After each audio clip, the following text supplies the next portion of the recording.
Saudi അറേബ്യയിൽ ഗാർഹിക തൊഴിലാളികളുടെ ശമ്പളം ഡിജിറ്റൽ വാലറ്റിലൂടെ നൽകും.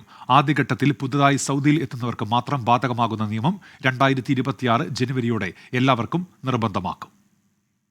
ഗാർഹിക തൊഴിലാളികൾക്ക് കരാർ പ്രകാരമുള്ള ശമ്പളം ബാങ്ക് വഴി ലഭിക്കുന്നു എന്ന് ഉറപ്പുവരുത്താനാണ് പുതിയ തീരുമാനം. ഇന്നു മുതൽ സൗദിയിലെത്തുന്ന എല്ലാ ഗാർഹിക തൊഴിലാളികൾക്കും ശമ്പളം ഡിജിറ്റൽ വാലറ്റ് വഴി നൽകണമെന്നാണ് സൗദി മാനവ വിഭവശേഷി സാമൂഹ്യ വികസന മന്ത്രാലയത്തിന്റെ നിർദ്ദേശം.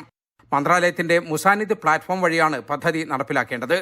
നിലവിൽ സൗദിയിലുള്ള ഗാർഹിക തൊഴിലാളികൾക്ക് ഘട്ടം ഘട്ടമായി പദ്ധതി നടപ്പിലാക്കും.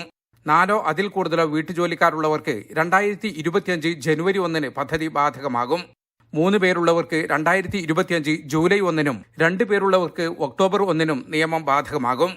2026 ജനുവരി 1 എല്ലാ വിഭാഗം ഗാർഹിക തൊഴിലാളികളും ഈ പദ്ധതിക്ക് കീഴിൽ വരും. ഇതോടെ സൗദിയിൽ ജോലി ചെയ്യുന്ന ഹൌസ് ഡ്രൈവർമാരും വീട്ടുവേലക്കാരും ഉൾപ്പെടെയുള്ള എല്ലാ ഗാർഹിക തൊഴിലാളികൾക്കും കൃത്യമായി ശമ്പളം ബാങ്ക് വഴി ലഭിക്കുമെന്നാണ് പ്രതീക്ഷ. അല്ലാത്തപക്ഷം തൊഴിലുടമകൾക്കെതിരെ ശിക്ഷാ നടപടി സ്വീകരിക്കും. ജലീൽ കണ്ണമംഗലം, 24 ജിദ്ദ.